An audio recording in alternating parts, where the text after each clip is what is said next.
terkait dengan pemberian keleluasaan bagi ormas. Bagaimana Anda melihat keefektivitasannya?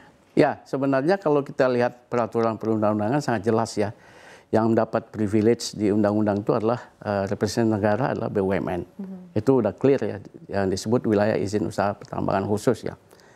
Dan di luar itu, walaupun berbadan hukum, tetap harus mengikuti prosedur dengan cara lelang. Jadi tidak ada yang disebut pemberian privilege meskipun sudah mendapatkan tagline prioritas. Ya, walaupun itu tidak dikenal di undang-undang ya. Jadi itu juga menjadi perbincangan luas ya di kalangan komunitas pertambangan ya, tidak dikenal. Nah sekarang bagaimana pelaksanaan ya yang sudah diberikan nih kepada ormas tadi?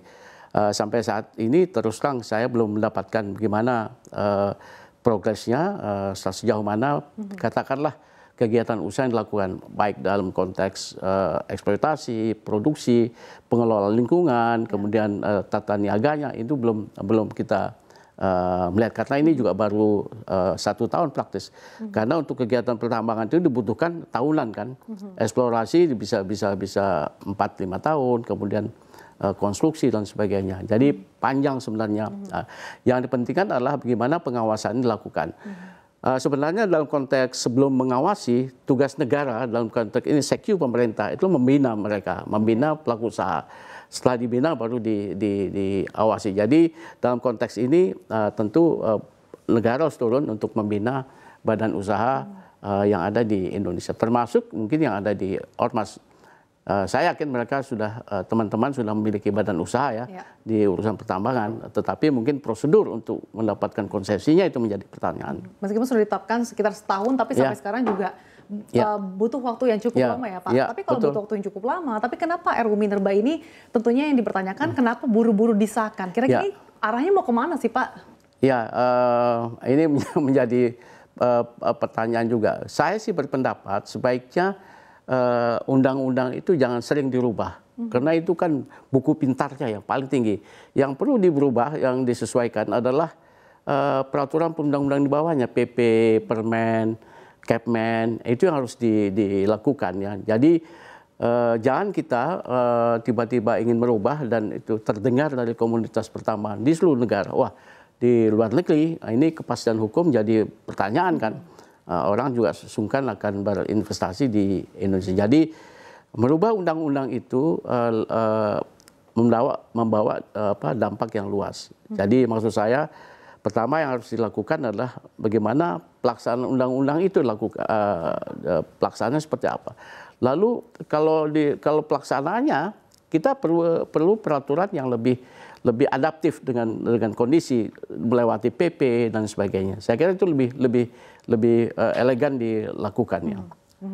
Lalu terkait dengan yang tadi Anda sampaikan, kalau misalkan meskipun ini masih butuh proses yang cukup panjang dari menjadi usulan inisiatif DPR, kemudian nanti harus disidang paripurna. Tapi kalau misalkan ini betul-betul terjadi dan diimplementasikan, bagaimana Anda melihat nanti efektivitasnya bagi perguruan tinggi, UMKM untuk mengelola hal ini gitu Pak? Ya, yang jelas adalah kalau memang ini someday ini akan terjadi, maka seluruhnya itu apakah perguruan tinggi dan sebagainya harus berbadan hukum, memiliki badan hukum yang menangani kegiatan usaha pertambangan. Jadi bisnis entitasnya harus ada ya, dan mereka lah yang akan menjalankan kegiatan usaha pertambangan tentu dengan pembinaan yang dilakukan oleh pemerintah ya. Oke, kalau misalkan bagi-bagi jatah ini untuk perguruan tinggi, UMKM, mungkin sebelumnya ormas, seperti apa sih dampaknya bagi industri pertambangan? Ya, sebenarnya kan negara itu harus menjamin bisnis yang berkeadilan ya. Semua orang itu harus mendapatkan kesempatan untuk berbisnis dalam konteks ini di sektor pertambangan. Dan lagi-lagi yang menjadi masalah kemudian adalah kalau memang itu jadi kenyataan suatu saat, maka harus diyakinkan prosedur atau mekanisme yang tepat penunjukan badan usaha yang ada di organisasi tersebut. Ini menjadi penting. Saya hanya mengatakan begini, pengelolaan pertambangan filosofinya itu adalah sebenarnya adalah diberikan kepada masyarakat yang terdampak langsung. Siapa itu terdampak langsung? Adalah masyarakat di sekitar sana. Sebenarnya itu yang mesti diperhatikan. Kalau ada UMKM, makanya UMKM sekitar situ yang harus diperhatikan. Misalkan ada Freeport ya sekitar situ gitu. Karena mereka itu terdampak langsung dari kegiatan usaha pertambangan. Apa dampaknya? Kebisingan, lingkungan, standar hidup naik, itu terdampak. Mereka yang harus didahulukan untuk mendapatkan kesempatan. Kemudian adalah mereka itu kan sebenarnya yang punya hak untuk mengelola, tetapi tidak punya kapasitas. Maka siapapun yang jadi investor di sana harus mendahulukan kepentingan masyarakat sana. Ketenagakerjaan, servis usaha jasa, barang yang menopang kegiatan usaha pertambangan dari sana gitu loh. Oke. Ya. Tapi tadi Pak terkait dengan penunjukan badan usaha sendiri, apakah dari segi pengusaha batu bara ataupun minerba khususnya ini akan cukup terganggu, Pak? Ya, sebenarnya yang kalau kita lihat peran pemerintah di sini adalah pertama adalah membuat perencanaan mana wilayah-wilayah yang akan diusahakan, mana wilayah-wilayah pemetaan, ya kan, mana wilayah yang akan katakanlah memang harus ditenderkan atau yang melewati dengan cara privilege tadi kan ya,